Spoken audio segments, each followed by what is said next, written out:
Hi, this is Rajat Sahani and today we will talk about Fitgalaxy's 5 major principles. We follow this ourselves as founders as well as ask all our users of Fitgalaxy, and people should be following this in any case to improve their health and fitness. What we are trying to do is actually get people fit and healthy in a natural way.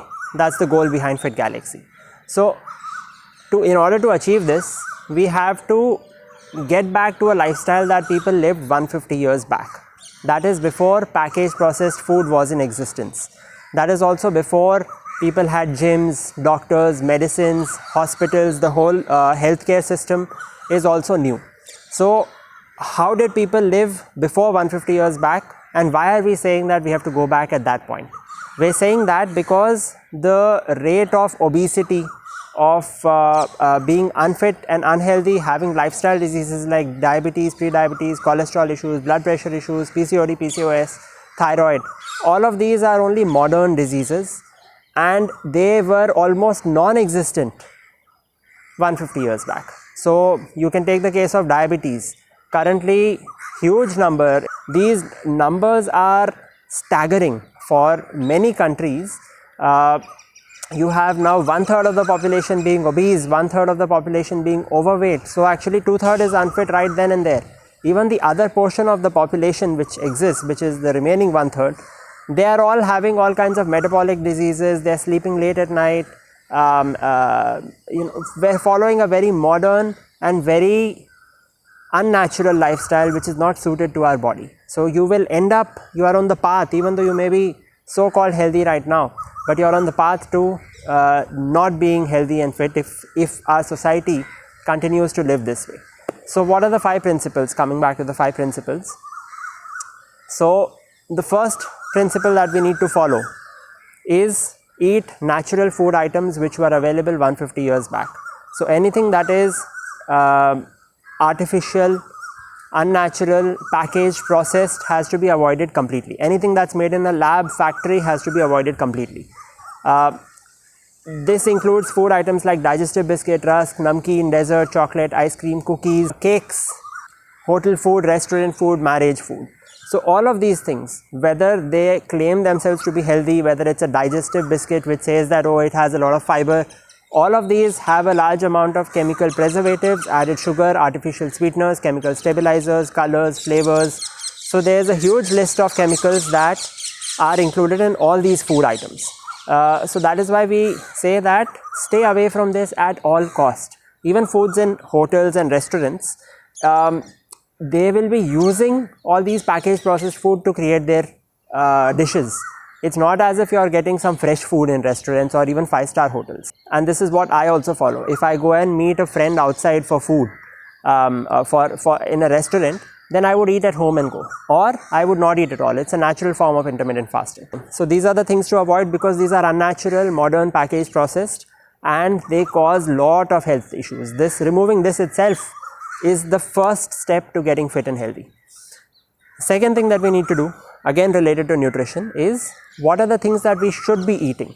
So we should be eating all natural foods in the same form that they were available 150 years back, prepared in the same methodology as well. So what do I mean by this? So for example, if you have bread, roti used to be actually gundoed by our ancestors, and even right now it's a traditional practice to gundo the roti, which is keep kneading it, right? What this does is actually, once you knead it in water and leave it out for some time, it becomes slightly sour. So in olden days they used to keep it even for longer, for 8 hours, 10 hours, and it used to become khamiri roti, which is a sour tasting roti. And this form of fermentation actually gets rid of phytic acid, which is an anti-nutrient which is made by every whole grain in order to protect itself from animals, from being eaten by animals. But humans being more intelligent, we actually figured out various traditional methods of preparation of natural foods which will make it very easily digestible, which will remove any anti-nutrients. The anti-nutrient phytic acid leaches away minerals and vitamins from your body from the food items which are good. So even if you eat some nutritious food and then have phytic acid in your body because you have eaten brown bread made in a factory, so all of these those the good minerals and vitamins which you are getting from good food also will get leached out of the body because of phytic acid, and it causes indigestion, all kinds of issues. So like I said, the first principle is to eat natural food items prepared in the same manner that they were eaten 150 years back. Examples of this can include aloo paratha, puri, unrefined, unprocessed, cold pressed, groundnut oil. Any oil that you take out has to be cold pressed and not refined. So we'll go into the details of this as well. So cold pressed basically means that you take a bunch of raw ingredients like groundnuts, which is peanuts, or you take mustard seeds. You take it in cold conditions, take high quality and press it till the as much oil can comes out, and then you use the oil. So this is actually very nutritious. This is the traditional way that people used to take out oil. Ghee is also very nutritious. Now what is happening in refined oil? Refined oil is something that we ask people to avoid at all cost, and only refined oil goes into all packaged processed foods, especially refined palm oil, which causes inflammation in the body. Why is refined oil bad for us? Even sunflower, safflower oils, typically the refined versions are very bad for us. So why is refined oil very bad for us? That's because now what happens is companies are taking ingredients which are older, which are not the highest quality, because they want more in bulk, and then they don't press it in cold temperature. They heat it to a high temperature, and then they extract a much higher amount of oil. Because it's at high temperature, more will come out, and then they put in hydrogen catalyst and preservatives to increase the shelf life. They reduce the temperature, then they filter it, make it shiny, and then sell it at a high price. So this heating at high temperature destroys the chemical bonds and the good properties of oils, and this causes higher amount of omega-6 and lower amount of omega-3. We want a balance between omega-3s to omega-6 of 1:3, 1:4, 1:5. But when you have refined and packaged processed foods, the omega-6 is almost 1,000 times higher. So it's 1:1,000, 1:2,000. So it's insane, the quantities, and the ratios are completely disturbed. Omega-3 is also beneficial form of fat. Omega-6 is also beneficial form of fat. Omega-3 is required to reduce inflammation. Omega-6 is required for inflammation. So both are required. You can't have systemic inflammation in your body because the body is fighting against all kinds of germs and chemicals. It needs to be fresh. Whereas you cannot have very less omega-6 also, because when you get hurt or when you have a germ, you want inflammation in your body to actually come and you want the body to have the capability to go into inflammation against something which is actually bad for you. So you need that perfect ratio of omega-3s to omega-6. So this is one of the examples of what's wrong in packaged processed food. The ratios are completely destroyed, right? They are not natural. So what happens is, because you have so much omega-6, there is systemic inflammation in the body. The whole body is always under inflammation condition. This is chronic inflammation, which leads to chronic lifestyle diseases. It leads to higher LDL, which is the bad cholesterol. It leads to all kinds of health issues in the long run. Now, like I was saying, the examples of what we can have is aloo paratha. We can have all fruits, all vegetables, all grains, whole grains, roti, brown, hand pounded rice. We will come to that. That is the traditional variety of rice, not polished and not completely brown rice as well. So hand pounded semi-brown rice, it is sold as, is something that we can have. All fruits, all vegetables, like I said, all dals, all lentils, all chana, rajma, all of these are great for us. Ghee, whole eggs, chicken curry, mutton curry, fish fry, all of them are absolutely good. Everything should be made in cold pressed oil. In India, we suggest groundnut oil, coconut oil, mustard oil or ghee. These are the four which are really good for us and very traditional. We can now decide what to eat within this in a balanced way. So what we need to do is, apart from this, we need to have a nice and balanced diet. We should not be worried too much about macronutrient ratios and trying to minimize fat or trying to minimize carbs. You need everything in a balanced way, because if you look back again 150 years back, 200 years back, people used to have a natural selection of food items. Now if you take a natural selection of food items in front of you and eat, you will end up with a balanced ratio. you would not be avoiding aloo, or you would not be avoiding potatoes, you would not be avoiding ghee. Whatever you have in front of you, you would actually eat, and you would be damn healthy and fit, right? So that is what we have to replicate. We should not be depriving ourselves of any nutrient, because every nutrient has a very major role in the body. Carbohydrates are required for fueling us. Our body is the primary source of energy to the brain as well. Then protein is required to build your muscles, to build tissue, repair cells, generate new cells. So there's huge amount of functions. Fats are also heavily required. They play a nice cushioning role to the body. They store energy. Having the right ratio of all three of them, having it in all in a balanced manner, actually aids in fat loss as well as muscle building, and keeps you young, keeps you fit and healthy, keeps your energy level high, keeps you free from medicines. So the real secret is having a nice balanced diet, having only natural food items, no supplements, no vitamin mineral pills, no medicines ideally. So that is the goal that we have to try to replicate in our diet. Now, how much should you eat should also be determined according to your hunger level, and what you should eat also, your body will actually give you the indication of what to eat depending on the time of the day. So, and how much to eat. Now your hunger level is a great source of how much to eat, as long as you are eating only natural food items. If you are eating packaged processed food, suppose you are eating one biscuit a day or a little bit of chocolate a day, then your hunger level is no longer a reliable indicator, because your hormone insulin spikes up when you eat packaged processed food, and then your hunger level rises because of that. And then even for the natural food items, you will end up overeating it, and overall your calorie intake will be too high. So then you will have to sit and count calories, count protein, carb, fat, which is not sustainable in the long run. It is good to do it in the beginning. In order for us to follow our bodies fully and trust our body's hunger level, we need to eat only natural food items, because as soon as we eat a packaged, processed or unnatural food item, the body's hunger level mechanism goes for a toss, and then you cannot rely on that. So today now we will continue about our second principle, exercise. So apart from eating natural food items, we also need to be exercising regularly. People in olden days used to be outdoors throughout the day doing physical activity, and then they would go home at night and sleep, or eat a little bit and then sleep.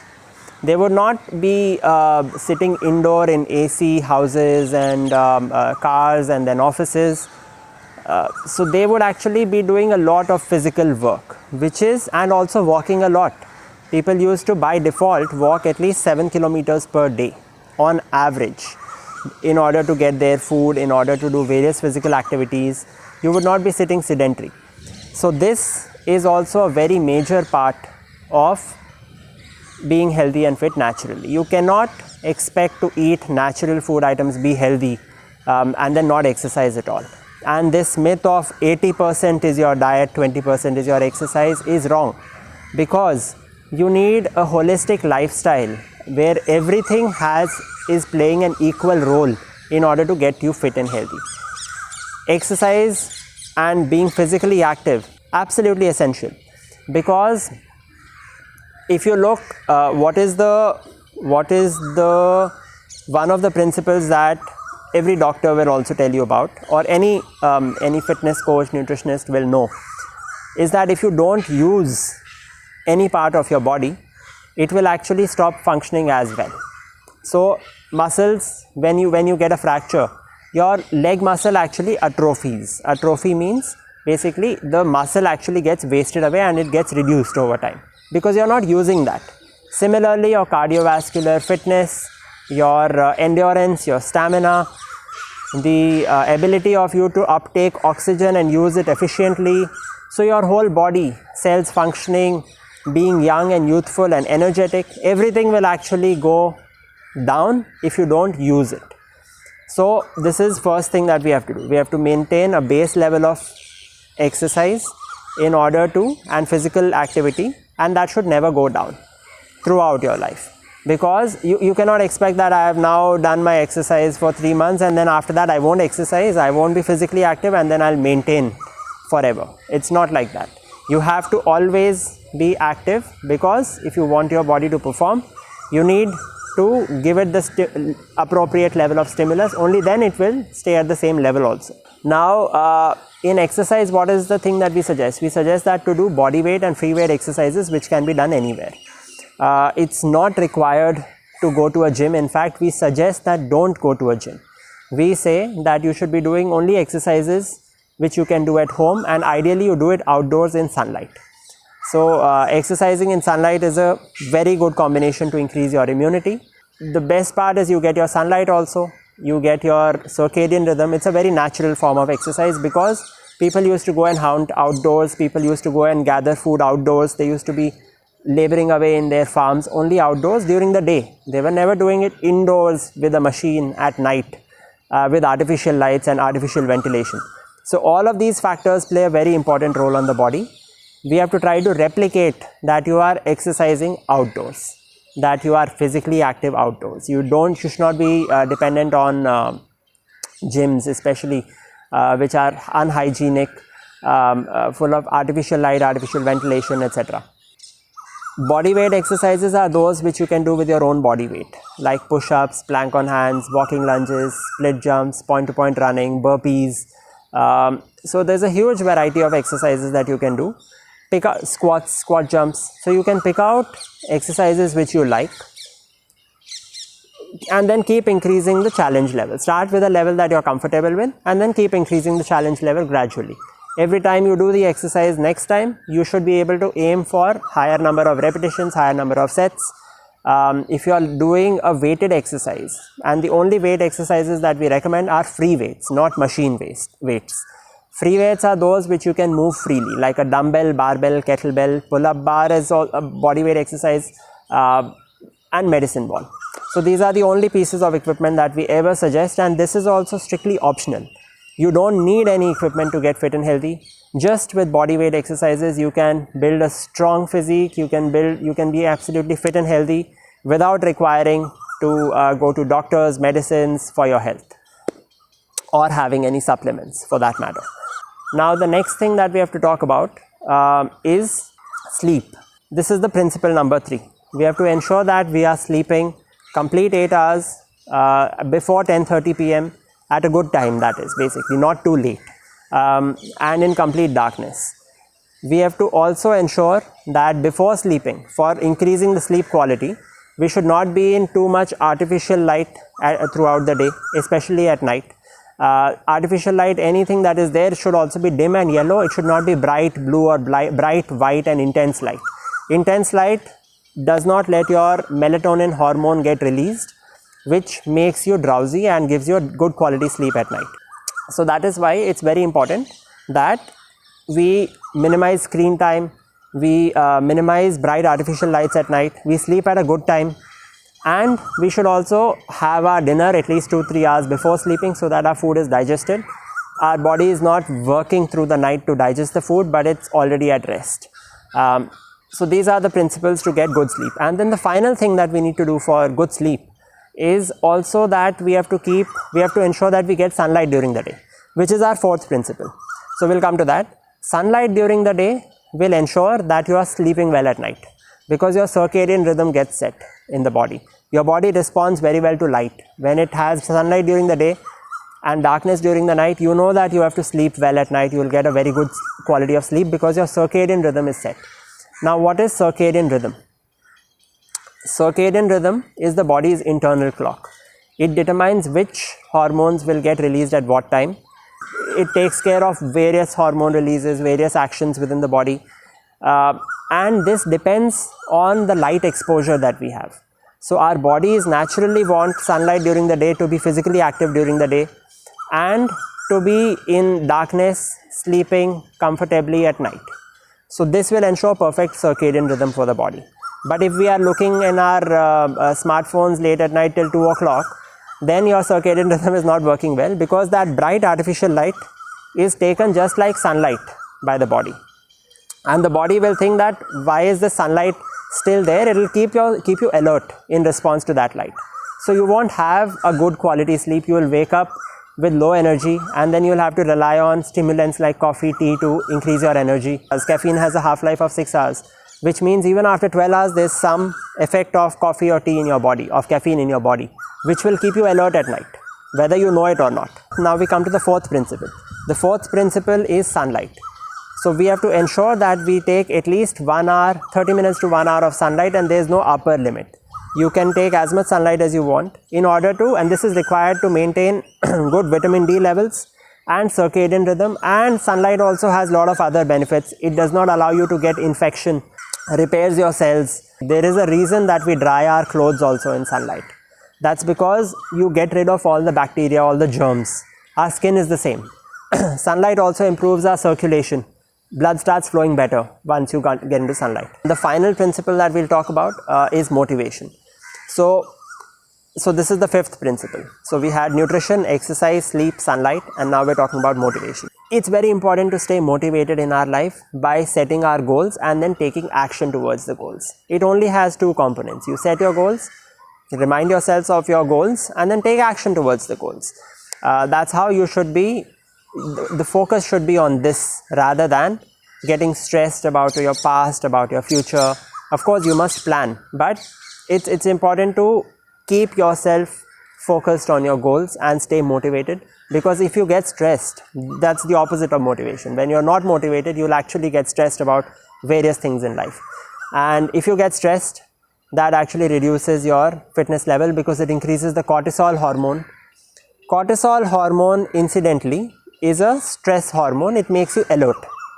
Now, cortisol is naturally high during the day when we wake up, and then it reduces at night. But if we are again looking at smartphones, TVs, a lot of stimulation at night, then cortisol stays high.